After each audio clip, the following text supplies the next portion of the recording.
அதுக்கு பிறகு பார்த்தீங்கன்னா அந்த பாட்டு புத்தகம் வச்சுட்டு அடுத்து பைபிள் எடுத்து விரிக்கிறேன். இந்த பைபிள் எடுத்து விரித்து பார்த்தோன்னா ஆகாய தீர்க்க தரிசனம் எழுதின புத்தகம் அப்படி மொத்தமாக குருட்டுவாக்களை எடுத்து பிரிக்கிறேன். அந்த வசனம் எப்படி பேசுது பாருங்க.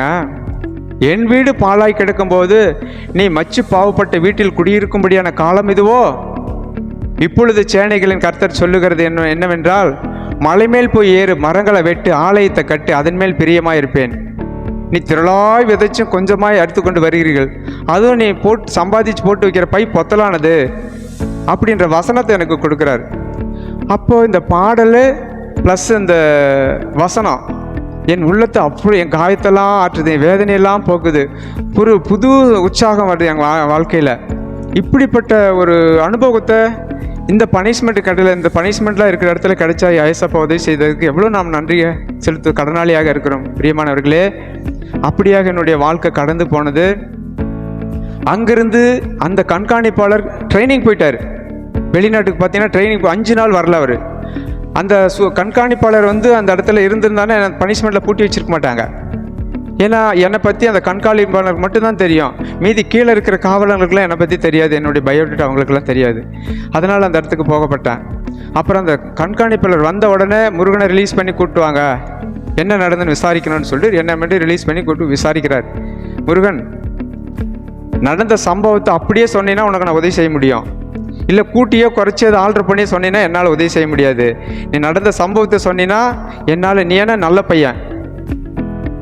ஏன்னா இருக்கிற சிறைவாசிகளுக்குள்ளேயே உண்மையிலேயே சிறைவாசிகளும் கெட்ட பேர், அதிகாரிகளும் உண்மையில் கெட்ட பேராக உண்மையில வச்சுருக்கிறாங்க. ஏன்னு கேட்டிங்கன்னா ஒரு அசிஸ்டன்ட் ஜெயிலர் அடிச்சிருக்க, இருந்த எலக்ட்ரிஷியன் காவலர் அடிச்சிருக்க, 3வது பார்த்தீங்கன்னா உன்னோட நன்னடத்தை கெட்டு போயிருக்கு. அதை நான் உனக்கு உதவி செய்கிறேன்னு நினச்சா என் தொழில் போயிடும், நீ ஆனால் நல்ல பையன் அப்படின்ட்டு அவர் என்ன நடந்த சம்பவத்தை அப்படியே சொல்லுன்னு கேட்குறாரு. ஐயா நான் சொல்கிறேன் அப்படி நடந்த சம்பவத்தை அப்படியே சொல்கிறேன். சொன்ன உடனே சரிப்பா மறுபடியும் பூட்டிட சொல்லிடுறாரு. பனிஷ்மெண்ட்டில் பூட்டிட்டு அந்த 3 நபர்களும் தனியாக கூப்பிட்டு விசாரிக்கிறார், நடந்த சம்பவத்தை அப்படியே சொல்லுங்கன்ட்டு. அவங்களும் அப்படியே கோர்வையாக நடந்த சம்பவத்தை அப்படியே சொல்கிறாங்க. சரி, இவங்களையும் கொண்டு போய் பூட்டி வச்சிடுறாங்க. சாயந்தரம் மாலை 6 மணிக்கு என்னை தனியாக என்னை மட்டும் ரிலீஸ் பண்ணுறாங்க அந்த இடத்துலேருந்து. சரி, முருகனை சிலது இதெல்லாம் கேட்டுக்கிறாரு. நீ இப்படி தான் இருந்தாலும் உன்னை விடுதலை பண்ண முடியும், நீ இது என் பேச்சுக்கு கீழ்ப்படியாமல் நீ உன் திட்டத்தில் ஓடிட்டு இருந்தேன்னா உன்னை இடத்துலேருந்து விடுதலை பண்ண முடியாதுன்னு சொல்கிறாரு. ஐயா என்ன செய்யணும் சொல்லுங்கய்யா அப்படின்னு சொல்லி கேட்குறேன். நீ டெய்லர் ஒர்க் ஷாப் போகக்கூடாது, 1. 2வது மெடிக்கல் சர்டிஃபிகேட் போட்டிங்கன்னா என்னை கேட்காம மெடிக்கல் சர்டிஃபிகேட் போடக்கூடாது. ஏன்னா பரோல் லீவ் வரத்துக்கு என் மனைவிக்கு உடம்பு சரியில்லைன்னு வெரி வெரி சீரியஸ்ன்னு சர்டிஃபிகேட் அனுப்புதான் லீவ் அனுப்புவாங்க. லீவ் மெடிக்கல் சர்டிஃபிகேட் வரக்கூடாது. 3வது இந்த பிளாக்லேருந்து வேறு பிளாக் போயிடு. ஏன்னா எங்கள் அண்ணன் அந்த பிளாக்கில் இருக்கிறார், நான் இருந்த பிளாக்கில். நீ ஒன்றா இருக்கிற சப்போர்ட்டில் தான் அந்த மாதிரிலாம் நடக்குதுன்றது தெரிஞ்சு வேறு பிளாக் மாற்றிருக்கேன். இதை 3க்கும் கட்டுப்படுறதை ரிலீஸ் பண்ணுறேன்னு சொல்கிறாரு. சரிங்க, நீங்கள் சொன்னால் கரெக்டாக தான் இருக்கும், நான் போகிறேங்கய்யா அப்படின்னு நீங்கள் சொல்கிறபடி இருந்துக்கிறேன் அப்படின்னு சொல்கிறேன். அப்புறம் என்னை மட்டும் மாலை 6 மணிக்கு ரிலீஸ் பண்ணுறாங்க அந்த இடத்துலேருந்து. ரிலீஸ் பண்ண பிறகு பிளாக் அப்படியே நடந்து போயிட்டுருக்கிறேன். என்னோட கூட சிறைவாசிகள் ஒரு பக்கம், அவ்வளோதான் முருகன் வாழ்க்கை முடிஞ்சிச்சு, இவன் மென்டல் ஆகிட்டான், இன்னும் ஏசுன்னு பைபிளை தூக்கின்னு போகிறான், ஏதோ வரான், மறுபடியும் திடீர்னு அதிகாரிகளை பிடிச்சி அடிக்கிறான், இவன் மனநல பாதிக்கப்பட்டுட்டான். என்னால் ஒரு மாதிரியாக பார்க்குறாங்க, சிறைவாசிகள்லேருந்து காவலர்கள்லேருந்து ஒரு மாதிரியாக பார்க்குறாங்க. அது வேடிக்கை பொம்மையாக மாறிட்டான் அந்த இடத்துல. அப்போ அப்படியே என்னை பிளாக்கில் தூக்கி போய் ஒருத்தர் பெட்டுக்கெல்லாம் போட்டு நம்ம வச்சிடுறாங்க. அங்கேயே முழங்கால் படிட்டு, ஏசப்பா என்னை இந்த இடத்துலேருந்து விடுதலை ஆக்கிட்டீங்களே, நன்றியப்பா அப்படின்னு சொல்லிட்டு முட்டி போட்டு மௌனமாக ஜெபம் பண்ணிக்கிறேன். வெடிஞ்ச உடனே எந்திரிச்சு தேவாலயத்துக்கு போகிறேன். என் கஷ்டத்தெல்லாம் அவர்கிட்ட கொட்டுறேன். என்னை ஆறுதல் படுத்துகிறார். ஒரு மனிதன் ஆறுதல் படுத்தாத இடத்துல இயேசு ஆறுதல் படுத்தி, நீ கலங்காத, திகையாதே, நான் உன்னோடு கூட இருக்கிறேன், நீ பயப்படாத, உன் தாய் தகப்பன் உன்னை கைவிட்டாலும் நான் உன்னை சேர்த்து கொள்ளுவேன் அப்படின்ற வார்த்தையெல்லாம் என் மனசை உள்ளத்தை தேற்றுறாரு. அப்படி அப்பா எனக்கு இவ்வளோ பெரிய ஆறுதலான வார்த்தை என் வாழ்க்கையில் எங்கெங்கேயோ தேடன கிடைக்கல, இனி நீங்கள் போதும் ஏசப்பா அப்படின்னு சொல்லிட்டு ஒரு முடிவுக்கு வந்துடுறேன். வந்த பிறகு பார்த்தீங்கன்னா 3 மாதம் அந்த பிரச்சனை நீடிக்குது. எப்படின்னு பார்த்தீங்கன்னா, டெய்லர் ஷாப்புக்கு போனால் தான் குடும்பத்துக்கு உதவி பண்ண முடியும். 1 வாரம் போச்சு, 2 வாரம் போச்சு. ஐயா என்னை கூப்பிட்டு விசாரிக்கல. ஐயா நான் டெய்லர் வேலைக்கு போகிறேங்க ஐயா, எங்கள் குழந்தைங்களுக்கு உதவி செய்கிறதுக்கு யாருமே இல்லைங்கய்யா, நான் தான் எங்கள் காவலருங்க துணி தைச்சி ஏதோ 15 எங்கள் குடும்ப செலவுக்கு உதவி செய்கிறேன், எனக்கு டைலர் வேலைக்கு அனுப்புங்கய்யான்னு சொல்லி 2 வாரம் கழித்து போய் கேட்குறேன். முருகன், நான் தான் சொன்னேனே, நானே கூப்பிட்டு உன்னை வேலைக்கு சேர்க்குறேன், நீயா வந்து எதுவும் கேட்கக்கூடாதுன்னு சொன்னேன். சரிங்கய்யா அப்படின்னு ஒரு கும்பிடு போட்டுட்டு அப்படி மறுபடியும் போயிடுறேன். அப்புறம் இன்னும் 1 வாரம் கழித்து வரேன். சரி அப்படியாப்பா, நான் இன்னும் அடுத்த வாரத்தில் நான் இந்த இடத்துலேருந்து ட்ரான்ஸ்ஃபர் ஆகி போயிடுவேன், உன்னை டைலர் ஒர்க் ஷாப்பில் சேர்த்து விட்டு நான் வெளியே போயிடுறேன், அதுக்கப்புறம் எல்லாம் சரியாக போயிடும் அப்படின்னு சொல்கிறாரு. சொன்ன உடனே அடுத்த நாள் அந்த இதுக்கு முன்னாடி ஒரு சம்பவம் நடக்குது, சாரி மன்னிக்கணும். அந்த என்னை அடித்தார் பார்த்தீங்களா எலக்ட்ரீஷியன் காவலர், லவ் ஃபெயிலரில் சுருக்கு வச்சு தொங்கி செத்துடுறாரு. ஒரு 3 வாரத்துக்குள்ளே இதெல்லாம் நடக்குது. அந்த எலக்ட்ரீஷியன் காவலில் லவ் ஃபெயிலரில் சுருக்கு வச்சு தொங்கிடுறாரு. காவலர்கள்லாம் என்கிட்ட வந்து கை கொடுக்குறாங்க.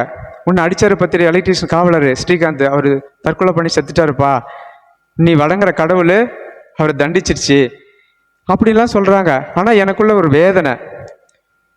அப்போ நான் அப்பதுக்குள்ளேயே எனக்கெல்லாம் சொல்லி கொடுத்தாரு, சத்துருக்க சினேகி சத்துருக்காக ஜபம் பண்ணு, உனக்கு விரோதமாக நிந்திக்கிறவன் துன்பப்படுத்துகிறவன் ஜபம் பண்ணுன்னு சொல்லியிருக்கிறார். அந்த வார்த்தை எனக்குள்ளே இருக்குது. அப்பா என்னை திட்டாங்க, அடிச்சுட்டாங்க, இது பண்ணிட்டாங்களா, நான் அவங்களை விரோதிக்கலை, நான் அவங்களுக்காக ஜபம் பண்ணிகிட்ருக்கிறேன், நீங்கள் அப்படிலாம் கருதாதீங்க அப்படின்னு தான் நான் வேண்டிகிட்டு இருக்கிறேன், அவர் நல்லா இருக்கணும், நல்லா என்னை ஏதோ எதாச்சும் நடந்துருச்சுன்னு அப்படி தான் அந்த காவலரோட ஆறுதல் படுத்துகிறேன். ஆனாலும் அவர் தற்கொலை பண்ணி செத்துட்டார். இன்னொரு கொஞ்ச நாளுக்குள்ளே பார்த்தீங்கன்னா என்னை அந்த டைலர் ஒர்க் ஷாப்பில் சேர்த்து விடுறேன், லீவ் அனுப்புகிறேன்னு சொல்கிற அதிகாரி அடுத்த நாள் போய் கேட்கணுன்னா முன்ன நாளே மறிச்சிட்டார் ஹார்ட் அட்டாக்ல. அவர் பேர் கண்காணிப்பாளர் சேகர், சூப்பரண்ட்டு. ஹார்ட் அட்டாக்ல செத்து போயிடுறாரு. அப்போ நான் யார்கிட்ட போய் நிற்கிறது? எனக்கு ஒரே ஒரு வழி இயேசு தான். அவரை விட்டால் எனக்கு அந்த இடத்துல யாருமே ஆறுதலுக்கு இல்லை. ஆறுதலாக இருந்த கண்காணிப்பாளர் மறிச்சிட்டார். அப்போது எவ்வளோ வேதனை வழியாக இருக்கும், எவ்வளோ துன்பம் நெருக்கடி. அப்போது அழுவுறேன் ஏசப்பாட்ட போய் முட்டி போட்டு, ஏசப்பா இந்த ஒரு அதிகாரி எனக்கு சப்போர்ட்டாகவே எனக்கு உதவியாக இருந்தாங்களே, இந்த அதிகாரியும் செத்து போயிட்டாங்களே, நான் எங்கே போய் நிற்க போகிறேன், எப்படி வாழ போகிறேன்னு தெரியலையே அப்படின்னு கதறி கதறி அழுவுறேன் தேவாலயத்தில் போயிட்டு. அப்போ எனக்கு ஒரு ஆறுதல் படுத்துறாரு, நான் இருக்கேன்டா, நான் இருக்க, உனக்கு ஏன் கவலைப்படுற, அவர் போனால் போகட்டுமே, நான் கரை சேர்க்க மாட்டேனா, ஒரு ஆறுதல் எனக்கு. பிறகு பார்த்தீங்கன்னா கண்காணிப்பாளர் மறிச்சிட்டாரு. அடுத்த நாள் எனக்குள்ள ஒரு பயங்கர போராட்டம். அப்பா எப்படியாவது நம்ம டைலர் ஷாப் போய் ஆகணும். ஏன்னா அடுத்த சூப்பரண்ட் வந்துட்டாருன்னா இந்த ஜெயிலர் எல்லாம் போட்டு கொடுத்து ஜெயிலர் பேச்சை தான் சூப்பரண்ட் கேட்பார். ஏன்னா புதுசாக வர்றார் சூப்பரண்ட். அப்போது அந்த ஜெயிலர் சொல்கிற பேச்சை தான் இவர் சூப்பரண்ட் கேட்பார். அப்போ நம்ம அடுத்த டைலர் ஷாப்புக்கு போகிறதுக்கு வாய்ப்பு இருக்காது. நம்ம ஏசப்பா கிட்ட மட்டும் பர்மிஷன் கேட்டு நம்ம டைலர் வேலைக்கு போயிடலான்னு ஒரு தீர்மானம் பண்ணிடுறேன். அடுத்த நாள் பார்த்தீங்கன்னா அப்படியே அதே மாதிரி ஏசப்பாவிட்ட முட்டி போட்டு ஜெபம் பண்ணுறேன். நான் கூட இருக்கிறேன் போடா அப்படின்னு சொல்லிட்டு ஒரு அனுமதி கிடைக்குது. நான் உன் கூட இருக்கிறேன், எதை வந்தாலும் நான் பார்த்துக்கிறேன், நீ போய் டைலர் ஷாப் வேலை செய்யன்னு ஒரு ஆறுதலான ஒரு பதில் எனக்குள்ளே அவர் தோன்றுது. அப்புறமா நேராக போய் டைலர் ஷாப்பில் உட்காந்து வேலை செய்கிறேன். கூட பார்த்தீங்கன்னா ராஜீவ்காந்தி கொலை வழக்கில் எல்டிடி முருகன் பேரறிவாளன், ஏன்னா ஏசுன்னு ஒரு லீடர்லாம் இருப்பாங்க, இன்னொரு முருகன், மொத்தம் 3 பேர் லீடரு. நாங்கள் ஒரு 40 பேர் வேலை செய்வோம் டைலர் ஒர்க் ஷாப்பில். இப்படியாக அந்த சகோதரர்கள்லாம் என்னை பார்த்து என்கிட்ட பேசவும் முடியல அவங்களால. இவன் என்ன நான் பேசினாலும் ஏற்றுக்கிற போகிறது இல்லை, உங்கள் வேலையை நீங்கள் பாருங்கள், என் வேலையை நான் பார்த்துக்கிறேன், ஏதாவது பிரச்சனை வச்சு நான் பார்த்துக்கிறேன் அப்படின்னு தான் சொல்லுவேன். அப்போ அவங்களுக்குலாம் திருத்துன்னு என்னை பார்க்குறாங்க. ஓ போச்சு, டைலர் ஒர்க் ஷாப்பும் போட்ட வந்துட்டான் இவன், இன்னும் 2 நாள் இந்த ஒர்க் ஷாப் பூட்டிடுவாங்க அப்படின்னு சொல்லிட்டு அவங்களாம் பேசிக்கிறாங்க. கரெக்டாக 11 மணி அந்த வேலையில் அப்படியே ஜெயிலர் வர்றார் ரவுண்ட்ஸு. வரும்போது என்னை திரும்பி பார்க்குறாரு. நான் கேட்டுக்கு முன்னாடியே இருக்கிறேன். என்னை கூப்பிட்டு அவர் எதுவுமே பேசலை, அப்படியே சைலண்ட்டாக போயிடுறாரு. போயிட்டு அந்த எல்டிடி முருகன், ராஜீவ்காந்தி கொலை வழக்கில் உள்ளதான எல்டிடி முருகன், பேரறிவாளன், இவங்க முருகன் ஒருத்தர் டைலர் ஒர்க் ஷாப்பில் லீடருங்களாக இருப்பாங்க, ஏசுன்னு ஒருத்தர் லீடர், இவங்க 3 பேர்ட்டு தனியாக கூப்பிட்டு விசாரிக்கிறார். விசாரித்ததில் அவங்க 3 பேரும் பச்சையாக பொய் சொல்கிறாங்க. எப்படின்னா அவங்க உள்ளத்தை ஏசப்பா மாற்றினார். ஐயா இருக்கும்போதே சேர்த்து விட்டுட்டு போயிட்டா, செத்துட்டாருங்க ஐயா அப்படின்ற ஒரு ஏசப்பா அங்கே ஒரு அனுகிரகத்தை எனக்கு உண்டு பண்ணுறாரு. அப்படியா, நீங்கள் சூப்பரண்ட் செத்துட்டா நீங்கள் இப்படி மாற்றி பேசுவீங்களா? சரி, நான் எதுவும் விசாரிச்சதுக்காக முருகன்கிட்ட போய் காட்டிக்காதீங்க, நீங்கள் போய் வேலை செய்ய, நான் பார்த்துக்கிறேன் அப்படின்னு சொல்லிட்டு அனுப்பிடுறாரு. அனுப்பின உடனே நான் டெய்லர் வேலையை தக்க வச்சுக்கிறேன். பிறகு பார்த்தீங்கன்னா 2வது போராட்டம். முதல்ல ஜெயிச்சிட்டேன் ஏசப்பா கிருபையால். 2வது போராட்டம், எப்படியாவது லீவ் போகணும், இன்னொரு சூப்பரண்ட் ஜாயின் பண்ணுறதுக்குள்ளே லீவ் போனால் தான் லீவ் அனுப்புவாங்க. அப்படிப்பட்ட நெருக்கடி. அதுக்கு பிறகு பார்த்தீங்கன்னா லீவு மெடிக்கல் சர்டிஃபிகேட்டுக்கு தகவல் கொடுத்து லெட்டர் போட்டு சர்டிஃபிகேட் அனுப்ப சொல்லிட்டேன். ஏன்னா அந்த மெடிக்கல் சர்டிஃபிகேட் எப்படி அனுப்பணும்னு கேட்டிங்கன்னா வெரி வெரி சீரியஸ்ன்னு இருக்கணும், அப்போ தான் லீவ் தருவாங்க. மெடிக்கல் ஹாஸ்பிட்டல் அட்மிட் ஆகி அந்த டாக்டர் எம்பிபிஎஸ் முடித்த டாக்டர் வந்து வெரி வெரி சீரியஸ்ன்னு கொடுத்தா மட்டும்தான் எனக்கு லீவ் கிடைக்கும். அப்படிப்பட்ட சுச்சுவேஷன். அப்புறம் என் மனைவி கிட்ட இப்படி சர்டிஃபிகேட் வாங்கி சிறைக்கு அனுப்பி வச்சிடுறாங்க. அனுப்பி வச்சுட்டு அந்த ஜெயிலர்கிட்ட கையெழுத்து போட்டால் தான் காவல்துறைக்கு ஒன்று வரும், நன்னடத்த ஆஃபீஸ் இருக்குது, 2 பேர்த்துக்கு காப்பி போட்டு அனுப்புவாங்க. இந்த சிறைவாசியை வெளியில் அனுப்புனா சட்டம் ஒழுங்கு ஏதாவது பாதிக்குமா இல்லை அனுப்பலாமா அப்படின்னு ரிப்போர்ட் கொடுத்தா மட்டும் தான் லீவில் வர முடியும். அப்போ அப்படி இருக்கிற பட்சத்தில் மெடிக்கல் சர்டிஃபிகேட் வந்துடுச்சு, கையெழுத்துக்கு போயிட்டு ஜெயிலர்கிட்ட கேட்குறாங்க. ஏன் லீவு மட்டும் நிற்பாட்டி வச்சுட்டாங்க, மீதி 13 பேர் கையெழுத்து ஆகிடுச்சு, என்னது மட்டும் ரிட்டர்ன் திருப்பி அனுப்பிட்டாங்க. அப்புறம் அந்த ஆஃபீஸர்கிட்ட கேட்குறேன், ஐயா ஏமா என்ன மட்டும் திருப்பி ஏங்க ஐயா அனுப்பிட்டீங்க அப்படின்னு கேட்குறேன். ஜெயிலர் உன்னை பார்க்கணுமாப்பா, நாளைக்கு கையெழுத்து போடுறாரா அப்படின்ட்டாரு. சரி நான் லாக்கப்பு போய் படுத்து தூங்கிட்டேன். விடிஞ்சு எழுந்திரிச்சு ஐயா கிட்ட கேட்குறேன், ஐயா 13 பேர்த்து கையெழுத்தாச்சு, எனக்கு மட்டும் கையெழுத்தாங்களே, என்ன காரணங்க அப்படின்னு சொல்லி கேட்குறேன். அவர் எதுவுமே பேசலை, சப்பாத்தி அப்படியே புட்டு விட்டு சாப்பிட்டுட்டு இருந்துட்டு சைலண்ட்டாக வெளியே எழுந்திரிச்சு போயிடுறாரு. ஒரு அரை மணி நேரம் கழித்து மீண்டும் வந்து சீட்டில் உட்கார்றாரு. ஐயா வணக்கம்ன்றேன். வணக்கம். அப்பயும் எதுவும் பேசலை. ஒரு கொஞ்ச நேரம் கழித்து, டேய் உனக்கு என்னடா நான் செய்யணும் போட அப்படின்னு சொல்லி விரட்டுறாரு. ஐயா எனக்கு லீவ் தாங்கய்யா, நான் இனியும் அந்த மாதிரி தப்பு பண்ண மாட்டேன், எனக்கு ஒரே ஒரு வாட்டி மன்னிச்சு விட்டுருங்கய்யா, நான் இந்த சிறையில் ஒரு நல்ல பிள்ளையா நான் வாழ்ந்து காட்டுறேன், ஒரே ஒரு சான்ஸ் கொடுங்கய்யா அப்படின்னு கெஞ்சுறேன். உனக்குனையா சான்ஸ் கொடுக்கணும், நான் முடியாது, கிளம்பு, R3 இந்த ஆஃபீஸரை கூப்பிட்டு வா பேசலாம் அப்படி. அவரை ஓடி கூப்பிட்டு வரேன். இவனுக்கு என்ன துரோகம் பண்ண, நானே என்னை அசிங்கப்படுத்திட்டான்யா, கெட்ட கெட்ட வார்த்தையில் என்னை திட்டான், இவனுக்கு எப்படி நான் லீவு ரெக்கமெண்டேஷன் பண்ணுறது அப்படின்னு சொல்லி அந்த அதிகாரிகிட்ட பேசுகிறாரு. நான் இருந்துட்டு அந்த அதிகாரிகிட்ட கெஞ்சுறேன், ஐயா இனியும் இந்த மாதிரி தப்பு பண்ண மாட்டேங்கய்யா, என்னை மன்னிச்சிருங்கய்யா அப்படின்னு சொல்லி கதறி அப்படியே என்னுடைய இதை பார்த்து, சரி போடா கையெழுத்து போட்டுறேன், மன்னிச்சு விட்டார். கையெழுத்து ஆயிடுச்சு, லீவு கிடச்சிருச்சு. 3வது பார்த்தீங்கன்னா இடத்த விட்டு இடம் மாற்றி வச்சாங்க பார்த்தீங்களா, அது ஒன்று. இதெல்லாம் ஒரு 3 மாதத்துக்குள்ளாரியே எனக்கு கிடைச்சிருது. அந்த ஒரு இந்த தளியில் ஒரு சம்பவம் நடந்துச்சு. ஒரு டீச்சரை ரேப் பண்ணி கொன்னுடுறாங்க, கொண்டு போய் ஃபாரஸ்ட்டில் டிக்கில் வச்சு ஃபாரஸ்ட்டில் போட்டுடுறாங்க. அந்த கொலை வழக்கில் ஒரு இன்ஸ்பெக்டரு, ஒரு SI, ஒரு கான்ஸ்டபிள், ஒரு ஏடு, 3 பேருக்கும் 10 ஆண்டு சிறை தண்டனை கொடுக்குறாங்க அந்த ரேப் கேஸில். ஆனால் அந்த அம்மா டிக்கில் கொண்டு போய் ஃபாரஸ்ட்டில் போட்டு வராங்க, உயிர் பழிச்சு நைட்டு மழை பெஞ்ச உடனே தண்ணி உள்ளே போன உடனே உயிர் பழிச்சிடுறாங்க. அந்த கேஸில் எங்கள் அண்ணன் பெட்டு பக்கத்துலேயே இருக்கிறாரு இன்ஸ்பெக்டர் ஒருத்தர்.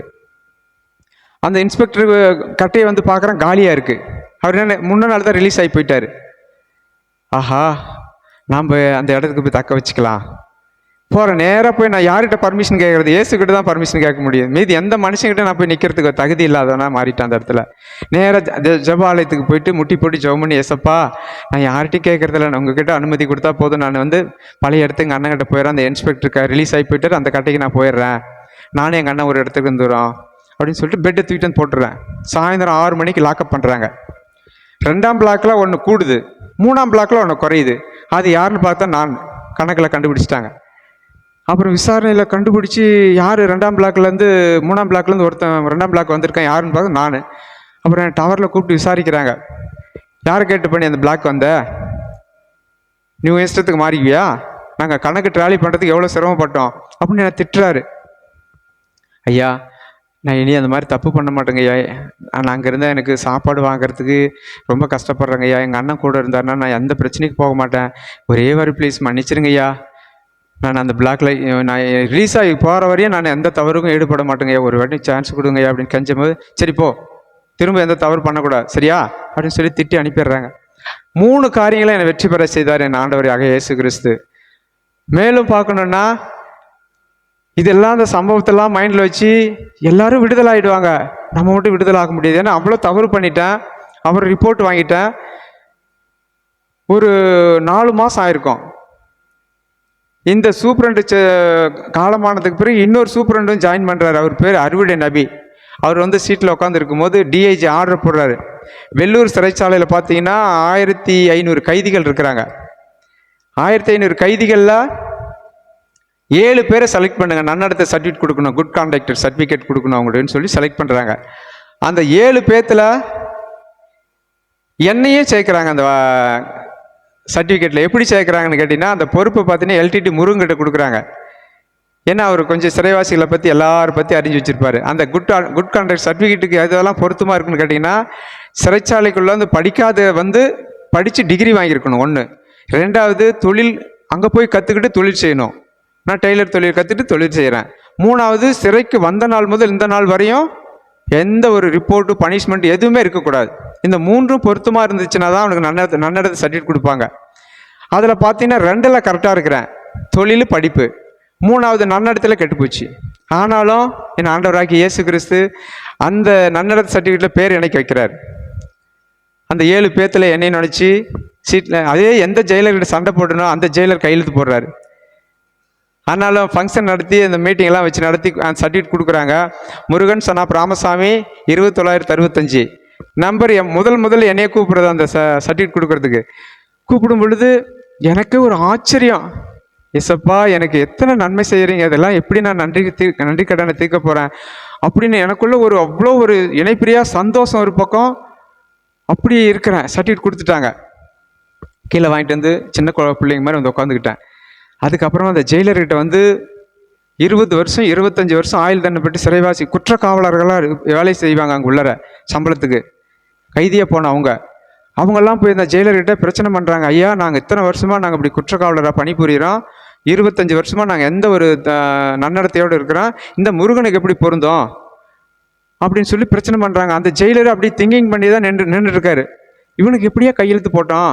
அதனால ஒரு வசனம் சொல்லும் பாருங்க. அந்த வசனம், ஆலோசனை சங்கத்தை சிறைப்பிடிப்பாராம், நியாயாதிபதிகளை மதிமயக்கிறவராம்.